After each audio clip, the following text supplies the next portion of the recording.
પહેલા મુદ્દાની વાત કરીએ તો અમદાવાદની સોલા સિવિલ હોસ્પિટલમાં એક ચોંકાવનારી ઘટના બની, જ્યાં એક રેસિડેન્ટ મહિલા ડોક્ટરે ગંભીર રીતે બીમાર બાળકીની સારવાર કરવાની ના પાડી દીધી, જ્યારે ઘટનાનો વિડીયો પણ સોશિયલ મીડિયામાં વાયરલ થઈ રહ્યો છે, જેમાં ડોક્ટર દર્દીના પરિવાર સાથે ઉગ્ર બોલાચાલી કરતી અને વિડીયો ઉતારતા વ્યક્તિ સાથે હાથ ચાલાકી કરતી જોવા મળી।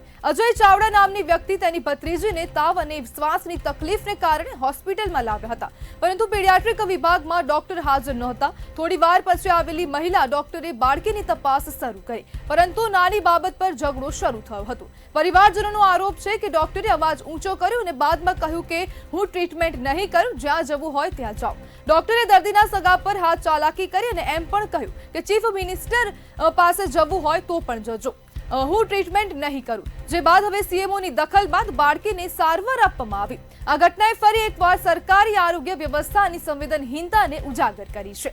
ત્યારે સવાલ એ થાય છે કે દર્દીની સારવાર અર્થે બેસેલા ડોક્ટરનું વર્તન આમ તોછડાઈ ભર્યું કેમ જોવા મળ્યું? રેસિડેન્ટ ડોક્ટર પોતાની મનમાનીથી સારવાર આપવાનો ઇનકાર કેવી રીતે કરી શકે?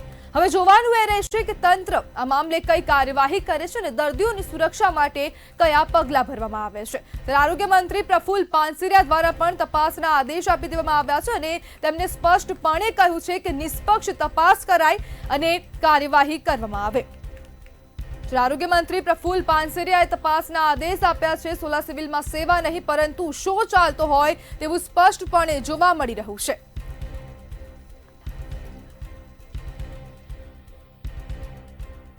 જોડાઈ ગયા છે અજયભાઈ, આપની સાથે આવું વર્તન કેમ કરવામાં આવ્યું? અવાજ આવે છે મારો?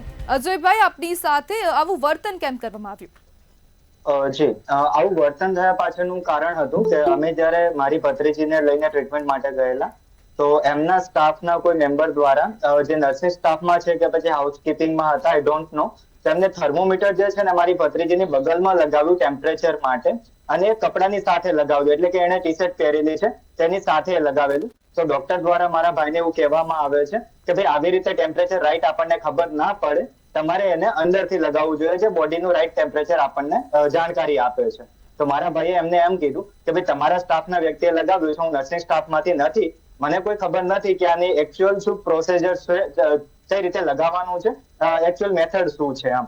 તો ડોક્ટરે એમ કીધું કે તમને ખબર નથી પણ હું કહું છું ને કે તમારે એને અંદરથી લગાવવાનું, તો તમે લગાવી આપો, તમે એના ફાધર છો તો મારા ભાઈએ એમ કીધું કે ભાઈ તમારા સ્ટાફના વ્યક્તિ પણ તમે લગાવે છે તો પણ જો એમને ખોટું લગાવ્યું હોય તો હું તો અધર પર્સન છું, હું લગાવીશ તો એનું રાઈટ ટેમ્પરેચર આવે કે ના આવે એની કોઈ ગેરંટી નથી। તો અહીંયા તમારો ને મારો સમય વેસ્ટ ના થાય, એની કરતા બેટર છે કે તમારું કામ છે, તમને વધારે ફાવે તો તમે જ લગાવી આપો ને। તો આટલું કહેતાની સાથે ડોક્ટરનો ઈગો હર્ટ થઈ ગયો હોય એમ डॉक्टर ऊंचा आवाज बोलवा लगा। मैंने आपको 2-3 बार बोला है ना, आप लड़की के फादर नहीं हो, आपकी कुछ रिस्पॉन्सिबिलिटी नहीं बनती है, आपको करना पड़ता है, आप करेंगे। फिर ए समय હું ત્યાં હાજર હતો તો મેં ડોક્ટરને કીધું કે સ્પીક સોફ્ટલી, તમે શાંતિથી બોલી શકશો, શાંતિથી વાત થાય, છોકરી સાથે છે, છોકરી ડરી શકે છે આવા ઊંચા અવાજથી। तो डॉक्टर ए समय મને એવો રિસ્પોન્સ આપે છે કે मेरा आवाज ऐसा ही, मैं ऐसे ही तब से बात करती हूँ, आपसे भी ऐसे ही बात करूंगी। તો પછી મને લાગ્યું કે આ થોડું રોંગ વે માં જઈ રહ્યું છે, તો મેં મારા સેલ્ફ ડિફેન્સ માટે વિડિયો રેકોર્ડિંગ ચાલુ કર્યું। તો વિડિયો રેકોર્ડિંગ ચાલુ કરતાની સાથે એ ડોક્ટર છે ઝપટ્ટો મારે છે મારી તરફ, એ હવે મને મારવા માટે મારે છે કે પછી મોબાઈલ છીનવા માટે મારે છે, આઈ ડોન્ટ નો, એ મને સમજણમાં ના આવ્યું। તો એટલા સમયમાં સિક્યુરિટી વાળાને બોલાવે છે અને એ વિડીયોમાં જેવી રીતે કે તમે બધાએ જોયું છે, ડોક્ટર એમ કહે છે કે હું તમારી છોકરીનું ટ્રીટમેન્ટ નહીં કરું કેમ કે તમે બદતમીજી કરી છે।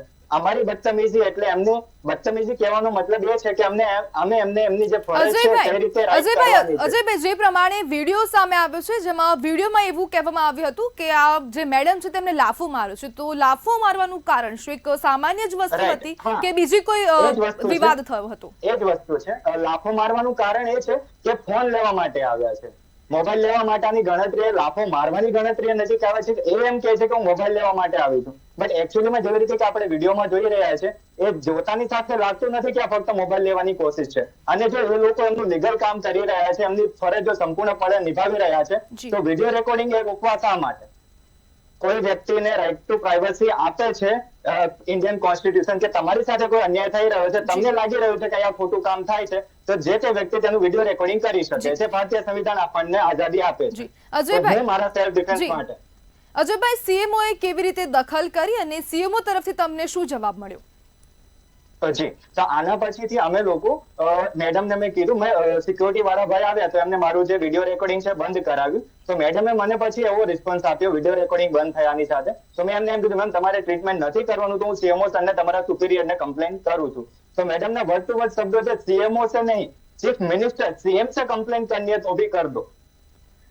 જી તો એના પછી હું મારા ભાઈની સાથે સીએમઓ સાહેબ જોડે આવી ગયો. નીચે ગ્રાઉન્ડ ફ્લોરમાં કેઝ્યુઅલિટી વોર્ડમાં સીએમઓ સાહેબનું ઓફિસ છે. તો સીએમઓ સાહેબની જોડે જઈ અને મેં એમને વાત કરી કે સાહેબ આવી રીતનું મારી જોડે વર્તન કરવામાં આવ્યું છે જે શોભનીય નથી. એઝ અ ડોક્ટર એમને જે પેશન્સ લેવલ એમનામાં હોવું જોઈએ નથી અને ટ્રીટમેન્ટ કરવાની સાફ ના પાડે છે. તો સીએમઓ સાહેબે મારી વાત પહેલા ત્યાંથી સાંભળી છે, પછી વિડીયો રેકોર્ડિંગ જોયું. તેમને કહે છે કોઈ વાંધો નહીં, એમને કોઈ પ્રિસ્ક્રિપ્શન એની ઉપર લખ્યું અને કે બહાર તમે થોડી વાર વેઇટ કરો, હું થોડી વારમાં તમને બોલાવું છું. તો મારી ભત્રીજી અને મોટા ભાઈની સાથે એક મારા બીજા ભાઈ પણ હતા જે સાથે હતા એ વખતે. તો એમની સાથે અમે બારે ઉભા રહ્યા થોડી વાર. એમને સીએમઓ સાહેબ એવું કહે છે કે મારે બંને પક્ષને સાંભળવા પડે. તમે તમારી સાઈડ મૂકી છે, તમારું પણ કદાચ વાત હોઈ શકે, નો ડાઉટ, હું સમજી શકું છું કે બંને સાઈડ સાંભળો ત્યારે ન્યાય થાય. તો અમારી આશા સીએમઓ સાહેબ જોડે જવાની એટલી જ હતી કે એમને બોલાવી ડોક્ટરને કે ઠપકો આપે કે ભાઈ તમારી જે ફરજ છે એનાથી તમે ચૂકી રહ્યા છો. તો સીએમઓ સાહેબની ફરજમાં આવે છે કે ડોક્ટરને એમની જે સાચી રાહ છે બતાવે કે ભાઈ તમારું કામ તમારા આ છે તો જે આવી રીતે કરવાનું છે. બટ સીએમઓ સાહેબના થ્રુથી મને એ વખતે એવો આન્સર મળ્યો છે કે ભાઈ તમારો વિડીયો છે તમે ડિલીટ કરી નાખો, ડોક્ટર સારવાર કરવા માટે તૈયાર છે, તમે એ જ ડોક્ટરની પાસે 5મા માળે જાઓ, તમારું ટ્રીટમેન્ટ થઈ જશે. તો મેં સીએમઓ સાહેબને એમ કીધું, મેં સાહેબ ટ્રીટમેન્ટ થઈ જશે નો ડાઉટ, પણ આ મિસબિહેવ કર્યું છે એના ઉપર તમે શું લીગલ એક્શન લેવાના છો? તો કે શેનું એક્શન તમારે લેવડાવવું છે મારા જોડે? જી અજયભાઈ, હવે આરોગ્ય મંત્રી પ્રફુલ્લ પાનસરે દ્વારા પણ તપાસના આદેશ આપવામાં આવ્યા છે અને તેમણે તેવું કહ્યું છે કે નિષ્પક્ષ તપાસ થશે. તો અત્યાર સુધીમાં કોઈ કાર્યવાહી થઈ? જી મેમ, એના જો આ જે તમે કહો છો ને કે આપણા જે આરોગ્ય મંત્રી સાહેબ છે એમના થ્રુથી એવો આદેશ આપવામાં આવ્યો છે કે નિષ્પક્ષ તપાસ કરવામાં આવે, એ ખરેખર મારા ધ્યાનમાં નહોતું કેમ કે મારી તબિયત પણ 2 દિવસથી ખરાબ છે. તો હું આરામ ઉપર હતો ત્યારે મને આવી રીતે ન્યૂઝના જે મીડિયા પર્સન છે જે 2 દિવસથી ખૂબ જ સપોર્ટ કરી રહ્યા છે, એના માટે સૌથી પહેલા તો તમારો બધાનો આભાર છે, આભાર વ્યક્ત કરું છું.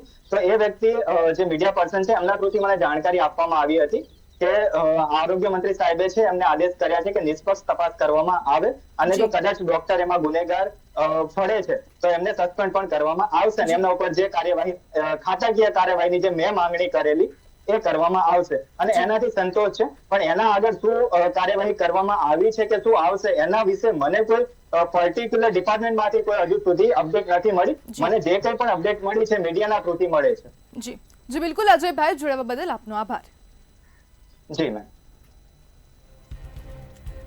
અમદાવાદની સોલા સિવિલની આ સમગ્ર ઘટના છે જેમાં જે આ મામલો થયો ને તે બાદ સીએમઓ દ્વારા પણ આમાં દખલ કરવામાં આવી છે, જેમાં સોલા સિવિલ સુપ્રિન્ટેન્ડન્ટ દેવાંગ શાહનો પણ સંપર્ક કરવામાં આવ્યો હતો પરંતુ તે કોઈનો ફોન રિસીવ કરતા નથી.